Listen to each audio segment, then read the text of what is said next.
এখন থেকে sound grenade ও tear shell ছোড়ার অনুমোদন পেয়েছে সীমান্তরক্ষী বাহিনী বর্ডার গার্ড বাংলাদেশ।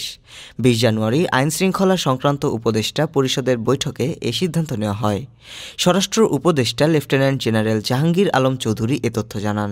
তিনি বলেন, সীমান্তে শৃঙ্খলা ধরে রাখতে বিজিবির সক্ষমতা বাড়ানো জরুরি, তাই নতুন সরঞ্জাম প্রয়োজন বাহিনীর জন্য। বৈঠকে জানানো হয়, সীমান্ত এলাকায় চোরাচালান, অনুপ্রবেশ এবং অন্যান্য আইনশৃঙ্খলাজনিত সমস্যা মোকাবিলায় বিজিবির কার্যক্রম আরও জোরদার করতে হবে।